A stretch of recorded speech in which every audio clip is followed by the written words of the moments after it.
Hello students, study time channel में आप सभी का स्वागत है। बेटा, आज हम कक्षा 10 विषय विज्ञान तिथि 29 सितंबर 2021 का कार्यपत्रक 35 यानी कि वर्कशीट 35 करेंगे। यह वर्कशीट हमें शिक्षा निदेशालय, राष्ट्रीय राजधानी क्षेत्र दिल्ली से प्राप्त हुई है। यह कार्यपत्रक आपके चैप्टर मानव नेत्र और रंगीन संसार पर आधारित है, ठीक है, जो कि आपका है चैप्टर 11। ठीक है, इसमें हम पढ़ेंगे आज पूर्ण आंतरिक परावर्तन। पूर्ण आंतरिक परावर्तन क्या होता है? जब एक प्रकाश सघन माध्यम से विरल माध्यम में जाता है और आपतन कोण क्रांतिक कोण से अधिक होता है तो प्रकाश सघन माध्यम में परावर्तित होगा। मतलब क्या है कि जब प्रकाश जो है एक सघन माध्यम से विरल माध्यम में चला जाता है और उसका आपतन कोण क्रांतिक कोण से अधिक होता है तो क्या होता है? प्रकाश जो है वो सघन माध्यम में परावर्तित होता है और इसे हम क्या बोलते हैं? पूर्ण आंतरिक परावर्तन। ठीक है, तो पूर्ण आंतरिक परावर्तन के लिए कौन कौन सी हमें स्थितियां चाहिए? हमने ऊपर पढ़ा अभी। प्रकाश सघन से विरल माध्यम में जाना चाहिए। दूसरा है आपतन कोण क्रांतिक कोण से बड़ा होना चाहिए। क्रांतिक कोण को आपतन कोण के रूप में परिभाषित किया जाता है। कब किया जाता है?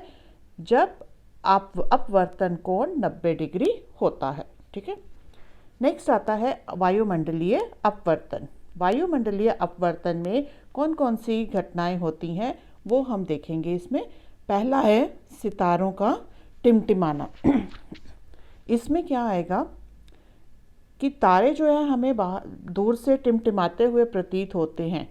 एक्चुअल में वो टिमटिमाते नहीं हैं, हमें लगता है कि वो टिमटिमा रहे हैं। वो क्यों टिमटिमाते हैं उसका कारण हम इसमें जानेंगे। जब तारे का प्रकाश वायुमंडल में प्रवेश करते हैं तो यह अपवर्तन से गुजरता है। मतलब जब तारों से प्रकाश जो है हमारे वायुमंडल में आता है तब क्या होता है? उसमें अपवर्तन होता है। इसके कारण प्रकाश के अभिलंब की ओर झुकते ही अपवर्तनांक बदल जाता है। जैसे ही प्रकाश के अभिलंब की ओर झुकता है वो प्रकाश, तो क्या होता है? उसका अपवर्तनांक जो है वो बदल जाता है। तारों की स्पष्ट स्थिति वास्तविक स्थिति से थोड़ी भिन्न दिखाई देती है। जब उसका अपवर्तनांक बदल जाता है तो जिस स्थिति में तारे एक्चुअली हैं उस स्थिति में उनकी स्थिति जो है यहाँ पे थोड़ी बदल जाती है। चूँकि पृथ्वी के वायुमंडल की भौतिक स्थितियाँ स्थिर नहीं हैं, हमारी पृथ्वी भी जो है वो क्या होती है? घूमती रहती है लगातार। तो हमारी जो भौतिक स्थितियाँ हैं वो एक जैसी नहीं रहती, स्थिर नहीं रहती। तो तारों की स्पष्ट स्थिति भी बदलती रहती है, इसलिए ये हमें टिमटिमाते हुए नजर आते हैं। तो नेक्स्ट है अग्रिम सूर्य का प्रकाश और विलंबित सूर्यास्त। ठीक है, इसमें देखिए सूर्य वास्तविक सूर्योदय से 2 मिनट पहले दिखाई देता है या सूर्यास्त वास्तविक सूर्यास्त होने के 2 मिनट बाद दिखाई देता है। मतलब सूर्योदय से पहले हमें 2 मिनट पहले सूर्य दिखाई दे देता है और सूर्यास्त होने के 2 मिनट बाद भी हम सूर्य को देख सकते हैं। ये किस कारण होता है? यह होता है वायुमंडलीय अपवर्तन के कारण। ठीक है, नेक्स्ट है टिंडल प्रभाव। टिंडल प्रभाव क्या होता है? जब प्रकाश की किरण पानी की छोटी बूंदों, धूल के निलंबित कणों आदि से, जिनको हम क्या बोलते हैं? कोलाइडल कण बोलते हैं, टकराती हैं तो किरण का मार्ग दिखाई देता है। मतलब जब प्रकाश की किरणें जो हैं वो पानी की छोटी छोटी बूंदों से या धूल के कणों से गुजरती हैं या टकराती हैं उनसे, तो हमें किरण का मार्ग जो है वो दिखाई देता है। इसे टिंडल प्रभाव के नाम से जाना जाता है। प्रकीर्णित प्रकाश का रंग कोलाइडी कणों के आकार पर निर्भर करता है। मतलब जो प्रकीर्णित प्रकाश होगा उसका जो कलर है वो किस पे डिपेंड करता है? किस पे निर्भर करता है? कोलाइड के कणों के आकार के, कि वो किस साइज़ के हैं उस पे डिपेंड करता है। कुछ महीन कण मुख्य रूप से नीले प्रकाश को बिखेरते हैं, जबकि बड़े आकार के कण लंबी तरंग दैर्ध्य के प्रकाश को बिखेरते हैं। तो मतलब जो बहुत बारीक कण होते हैं वो नीले प्रकाश को बिखेरते हैं, और जो बड़े आकार के कण होते हैं वो उस प्रकाश को बिखेरते हैं जिनका तरंग दैर्ध्य जो होता है लंबा होता है। ठीक है, नेक्स्ट आ जाता है आकाश का रंग नीला क्यों दिखाई देता है। आप देखते हो कि हम यहाँ से देखते हैं कि आकाश जो है वो नीले रंग का है। तो क्या वो एक्चुअल में नीले रंग का है या हमें दिखाई देता है, प्रतीत होता है हमें, तो उसके बारे में हम यहाँ पढ़ेंगे। प्रकाश के प्रकीर्णन के कारण आकाश का रंग नीला दिखाई देता है। क्यों नीला दिखाई देता है? क्योंकि प्रकाश का प्रकीर्णन हो रहा है।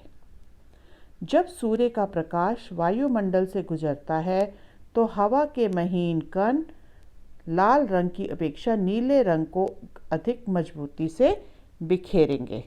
तो क्या होता है कि जब हमारा प्रकाश जो है, सूर्य का प्रकाश जो है वायुमंडल से गुजरता है तो वायु में जो छोटे छोटे कण होते हैं वो लाल रंग की अपेक्षा नीले रंग को ज़्यादा प्रबलता से उसका प्रकीर्णन करते हैं। ठीक है, और ये प्रकीर्णित हुआ जो नीला प्रकाश होता है जब हमारी आंखों में पड़ता है तो हमें आसमान जो है वो नीला प्रतीत होता है। और जो एक बात और है कि अगर हमारे पृथ्वी पर वायुमंडल ना हो तो उससे क्या होगा, जब वायुमंडल नहीं होगा तो कोई प्रकीर्णन ही नहीं होगा, तब हमें आकाश जो है वो नीला प्रतीत नहीं होगा, तब हमें आकाश जो है वो काले रंग का नज़र आएगा। ठीक है, क्यों? क्योंकि वहाँ पे कोई प्रकीर्णन नहीं हो रहा। इसी तरह जब हम बहुत ऊंचाई पर उड़ते हैं, ठीक है, तो वहाँ पे जब एरोप्लेन में ये यात्री जो है आकाश को देखते हैं तो उनको काले रंग का वो नज़र आता है। क्यों?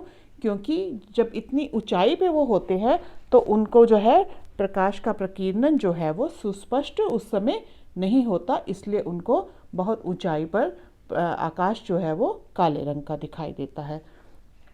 ठीक है, तो अब ये हमारा ये वाला हो गया, आकाश का रंग नीला क्यों दिखाई देता है। अब हम पढ़ेंगे सूर्योदय और सूर्यास्त के समय आकाश लाल रंग का क्यों दिखाई देता है।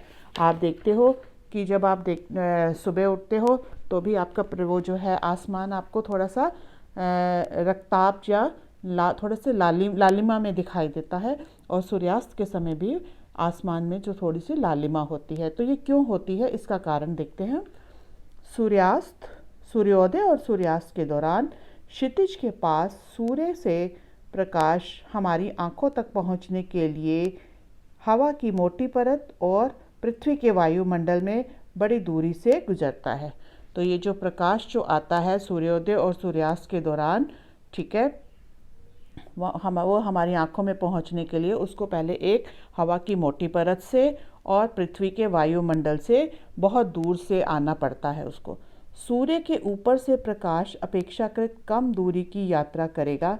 देखो यहाँ पे जब यहाँ से जो प्रकाश आ रहा है वो कम दूरी वो करेगा, और जो यहाँ से प्रकाश आ रहा है उसकी दूरी जो है वो ज़्यादा होगी। तो ठीक है, ये जब सूर्य चढ़ा हुआ है ऊपर पूरा तो वहाँ से दूरी क्या होगी, धरती पे कम होगी, और जब ये डूबने वाला है या सूर्योदय है या सूर्यास्त है तो उस समय क्या है, इसकी दूरी जो है वो हमारे पृथ्वी से क्या हो जाती है, अधिक हो जाती है। तो सूर्य के ऊपर से प्रकाश अपेक्षाकृत कम दूरी की यात्रा करेगा, जिसके परिणाम स्वरूप सूर्य का श्वेत रंग दिखाई देगा। क्षितिज के पास अधिकांश नीली रोशनी और छोटी तरंग दैर्ध्य कणों द्वारा बिखेरी हुई है, इसलिए हमारी आंखों तक पहुंचने वाला प्रकाश लंबी तरंग दैर्ध्य का होता है। तो जो हमारे पास प्रकाश पहुंचता है उसका तरंग दैर्ध्य कैसा होता है, लंबा होता है, और इसलिए वो हमें क्या लाल जो है नज़र आता है। ठीक है, तो अब ये हमने यहाँ से पे पढ़ा मानव नेत्र और रंगीन संसार, और जिसमें हमने पूर्ण आंतरिक परावर्तन के बारे में आज पढ़ा है। अब हम इसके कुछ क्वेश्चंस देखते हैं यहाँ पे।